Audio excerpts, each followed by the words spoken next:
Señoría, tiene la palabra. Gracias, señor presidente. Señorías, debo comenzar agradeciendo a todos los grupos de esta Cámara que hayan accedido al debate de esta iniciativa por la vía excepcional del artículo 73 del reglamento de este Parlamento. Agradecer también que hemos tenido previamente conocimiento de las enmiendas que hoy se presentarán in voce.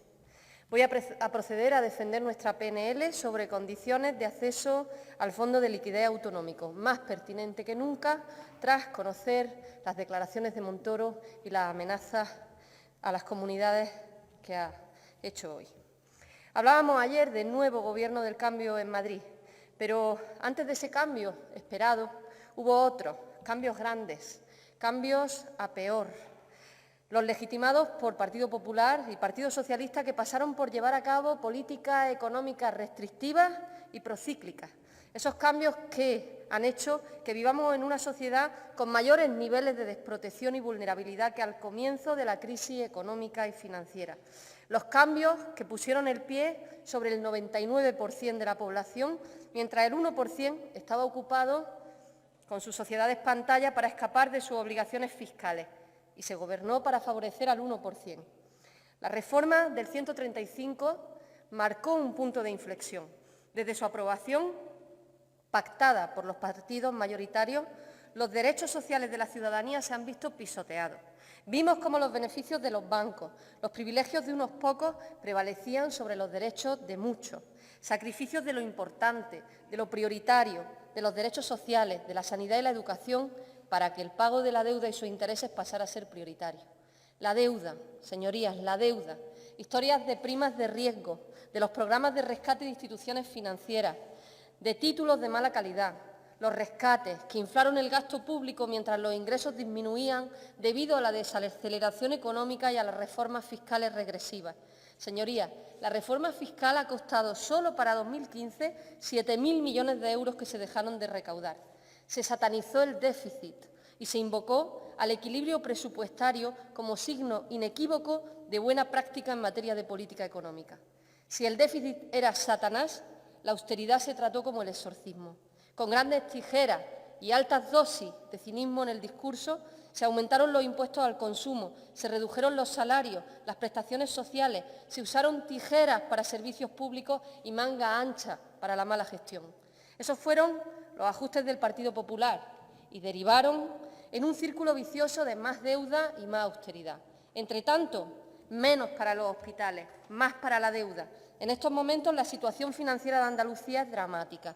Aunque se ha cumplido el objetivo cuantitativo de la deuda pública, entre 2015 y 2019 la Junta tendrá que hacer frente a la amortización de más de la mitad del importe total de su deuda, el 55,5%, y en 10 años tendrá que asumir el vencimiento del 95,3%. La deuda ha aumentado en un 59% entre 2012 y 2015, asciende ya a 31.365 millones de euros. El ritmo de crecimiento del endeudamiento para Andalucía y para cualquier comunidad autónoma se hace insostenible. En este contexto nació el Fondo de Liquidez Autonómico, deuda para pagar deuda, préstamos para que las administraciones públicas puedan afrontar el pago de sus deudas priorizadas constitucionalmente, a cambio de planes de ajuste, de planes de recorte que las comunidades autónomas han utilizado para privatizar o externalizar sanidad, reducir la inversión en educación pública o recortar salarios y derechos al empleo público impunemente. En Andalucía es tristísimo comparar las cuantías presupuestarias destinadas a educación, sanidad o empleo en 2010 con las de hoy en día, mientras que la cuantía al pago de la deuda se ha duplicado. Y se incumplen los objetivos del déficit público, lo que revela que ni el problema de España ni el de Andalucía es la extrema urgencia de reducir el déficit, para nada, pero sí lo es la de aumentar ingresos urgentemente y gastar mejor. Señorías, a nosotros no nos gusta el mecanismo del FLA. Es una herramienta perversa que sirve principalmente para financiar deuda. Todo a consecuencia de un sistema de financiación injusto, de una gestión nefasta, que es la gestión de todo el mundo. Financiar deuda, con la condición de aplicar ajustes estructurales. La adhesión al FLA no permite salir de la espiral de la deuda y el alto nivel de endeudamiento que tienen muchas comunidades autónomas y que limita su desarrollo.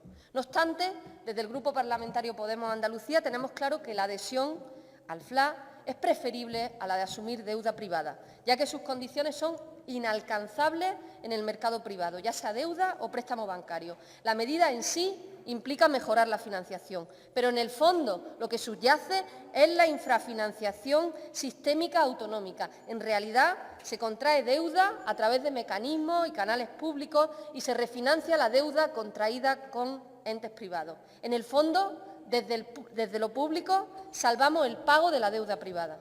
Si bien este mecanismo de financiación extraordinario representa un alivio para las arcas comunitarias, tiene un coste altísimo para las comunidades autónomas que deben aplicar planes de ajuste que afectan a los servicios públicos básicos y no soluciona los problemas reales de infrafinanciación que tienen muchas comunidades autónomas.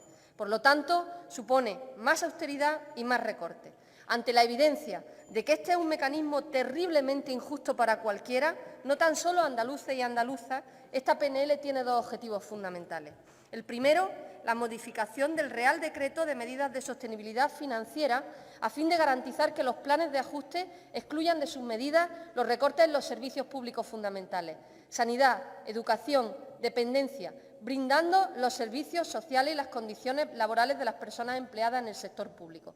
Porque los ajustes son una agresión a los derechos costosamente alcanzados a lo largo de décadas y al modelo de protección social que España tenía dotado. Porque el corsé que no nos deja respirar es el del Real Decreto Ley 17/2014 de Sostenibilidad Financiera, que tiene como objetivo crear un mecanismo de apoyo a la liquidez de las comunidades autónomas, pero que requiere, por un lado, el cumplimiento de condiciones financieras y fiscales determinadas y, además, la garantía de la retención de los recursos del sistema de financiación de cada comunidad autónoma. En segundo lugar, solicitamos que la fijación del tipo de interés aplicable a las operaciones de crédito sea el 0% a partir de 2016. Este año habrá que pagar un interés del 0,834%, lo que supone un impacto anual de 246 millones de euros. Dotar de liquidez a las comunidades autónomas es un objetivo loable, pero esta dotación debería ser no a un coste razonable, sino a coste cero, porque parte del crédito obtenido por el FLA se destina al cumplimiento de los objetivos del déficit y son muy estrictos. Es que hasta el propio presidente de la Autoridad Independiente de Responsabilidad Fiscal, el guardián del déficit, por fin reconoce que no tiene sentido mantener severos objetivos de déficit. Ya hay un reconocimiento general y creciente de que las reglas de estabilidad presupuestaria deben aplicarse con más flexibilidad y con un carácter más anticíclico. Además, proponemos la creación de un grupo de trabajo con participación de las comunidades autónomas adheridas al Fondo de Liquidez Autonómico para que consensúen una propuesta común de las futuras condiciones de adhesión al mismo. Y volvemos a pedir la apertura de un debate en las Cortes Generales para la derogación de la reforma del artículo 135 de la Constitución española, así como de la Ley Orgánica 2/2012 y la Ley Orgánica 6/2015 de Estabilidad Presupuestaria. Consideramos estos objetivos fundamentales para recuperar la cordura ante el uso desenfrenado de las tijeras, de los recortes de lo fundamental, una práctica absolutamente antisocial. Con el FLA, el Estado facilita liquidez, sí, pero lo hace de forma coercitiva, porque impone su destino y secuestra de este modo la autonomía. Por eso nos parece tan importante esta iniciativa, señorías, y pedimos su apoyo, la de todos los grupos de la Cámara, con la altura de miras que requiere Andalucía ante el ataque que supone que el pago de la deuda se haya convertido en sí mismo en una política que va dirigida al adelgazamiento de lo público, de lo común.